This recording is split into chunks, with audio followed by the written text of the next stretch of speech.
Good morning and a very, very happy morning. We are reading Tao Te Ching written by Lao Tzu. We'll do chapter number 63, 64 and 65. चलिए chapter number 63 का शाब्दिक अनुवाद पहले समझते हैं. That is the word translation and then will move into meanings. Handle things before they become difficult. Lao Tzu कहते हैं act करना है बिना फोर्स किए, काम करना है, अपने आप को स्ट्रेन नहीं करना है, टेस्ट करना है उन चीज़ों को जिसका आज आपको कोई फ्लेवर नहीं लग रहा है. कहने का अभिप्राय क्या है? कहने का अभिप्राय ये है कि जिस समय अभी चीज़ें कुछ आसान है लेकिन बाद में मुश्किल हो सकती हैं, उसे आप अभी हैंडल करें. और कोई भी बड़ी चीज़, कोई भी बड़ी प्रॉब्लम हमेशा छोटे से शुरू होती है. उसको उसी समय मैनेज कर लेने में ही अच्छाई है. क्या कहना चाह रहे हैं लाओ ज़ू? लाओ ज़ू का कहना है कि चेतनता शुरू से ही आपको एक एक्शन में सिंप्लिसिटी देती है. अगर आपने छोटी छोटी चीज़ों को इग्नोर किया तो बाद में जाके वो बड़ी प्रॉब्लम क्रिएट करेगी ही करेगी. अगर हम इसका एग्जाम्पल देखें, एक छोटी सी मिसअंडरस्टैंडिंग एक रिलेशनशिप कॉन्फ्लिक्ट क्रिएट कर सकती है. एक छोटा सा बिजनेस इशू क्राइसिस बन सकता है. छोटी सी हेल्थ प्रॉब्लम भी बहुत सीरियस हो सकती है. एक बुद्धिमान व्यक्ति जल्दी नोटिस करता है, जल्दी उस पर काम करता है और चीज़ों को बिल्कुल सिंपल रखता है. और करता वो है जो बिल्कुल उसकी ज़रूरत है. उसको ओवर कॉम्प्लिकेट नहीं करता, उसको ओवर रिएक्ट नहीं करता. बिल्कुल भी अर्ली सिग्नल्स को इग्नोर ना करें और छोटे एक्शंस को, जो शुरुआत के एक्शंस हैं, इमीडिएटली वहाँ पे डिले ना करें. नहीं तो ज़िंदगी के जो मोस्टली स्ट्रेस आते हैं वो यहीं से आते हैं. सो ट्रू विजडम क्या है? ट्रू विजडम ये है कि आपकी लाइफ मैनेजेबल रहेगी अगर आप नोटिस करेंगे और चीज़ों को एड्रेस कर लेंगे इससे पहले कि वो आउट ऑफ कंट्रोल जाए. इसी कॉन्वर्जेशन को वो चैप्टर नंबर 64 पे लेके जा रहे हैं, जिसका अगर हम वर्ड टू वर्ड अनुवाद पहले देखें, याद रहे कि ये एक चाइनीज़ पोइट्री में लिखी हुई बुक है. उसका translation I don't think it's been very easy because symbolic है. तो चैप्टर 64 का ट्रांसलेटेड हेडर है the power of small beginnings. Lao Tzu कहते हैं जब चीज़ें मूवमेंट में नहीं होती हैं तो इजी है कि आप उसे पकड़ सकते हैं.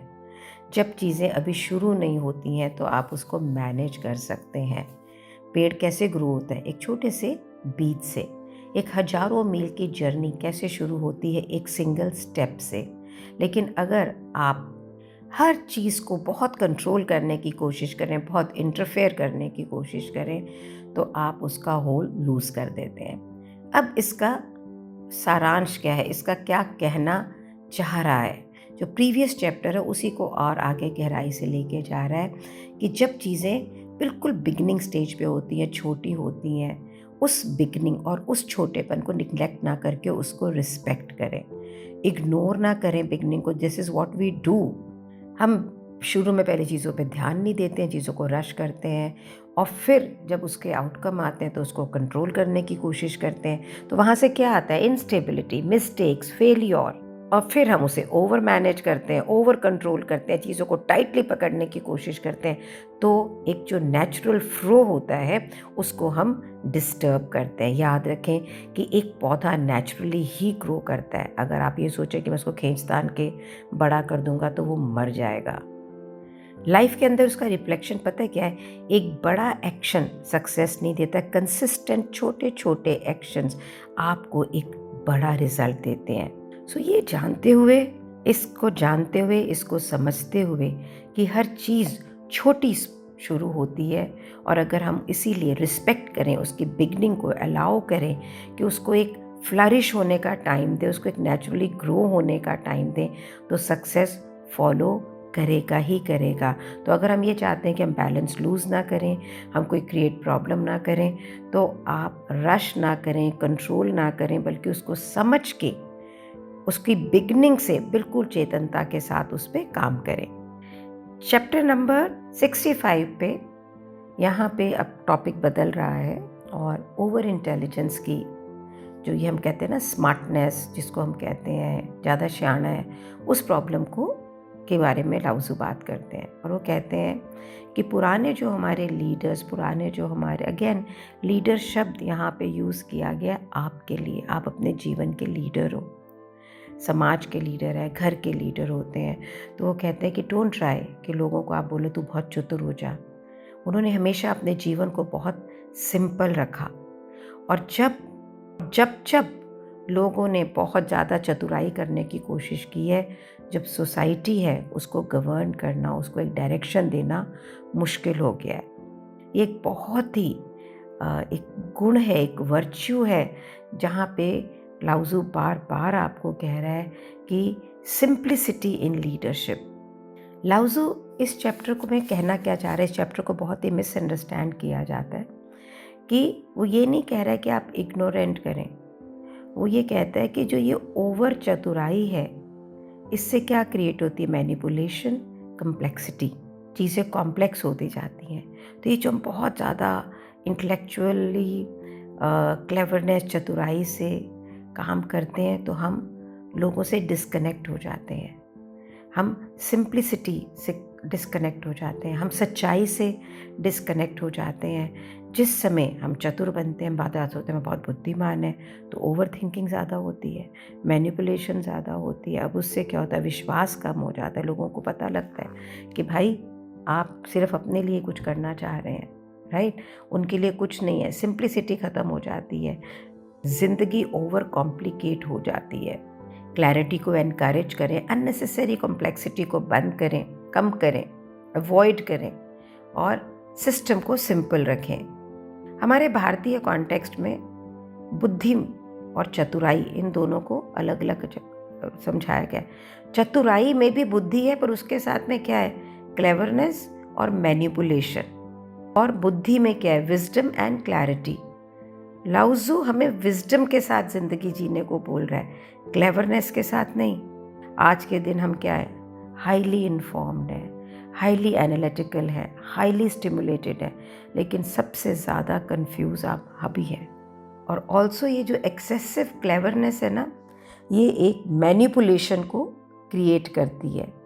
जो विजडम के साथ, सिंप्लिसिटी के साथ में अगर आप लाइफ को, सिस्टम को सिंपल रखते हैं, वहाँ पे क्लैरिटी, हार्मनी अपने आप अराइज करती है। तो ये हमने तीनों जो चैप्टर हैं, चैप्टर 63, 64, 65, ये हमें क्या सिखा कर जा रहे हैं आज? अपनी प्रॉब्लम्स को जब वो बिल्कुल नेसेंट स्टेज पे हो, बिगनिंग में हो, उसको वहीं पे मैनेज करें। और ये छोटी छोटी स्मॉल बिगनिंग्स को रिस्पेक्ट करें। यही प्रॉब्लम बड़ी हो के ऐसी हो जाएंगी कि आप संभाल नहीं पाएंगे, और ग्रोथ भी उन्हीं स्मॉल बिगनिंग्स के साथ होती है। Stay simple, avoid unnecessary complexity.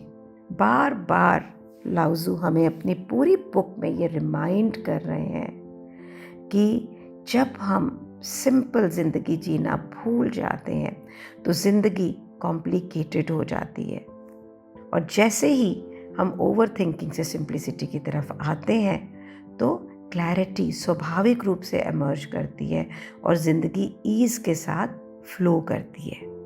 Health point of view से भी अगर आप इसको देखें तो हमको कुछ थकावट हुई, कोई सिम्टम हुआ, हमने उसको इग्नोर कर दिया, हमारे हेडेक होती है, हम कोई मेडिसिन खा लेते हैं और बाद में वो कितना बड़ा हेल्थ इशू क्रिएट करती है।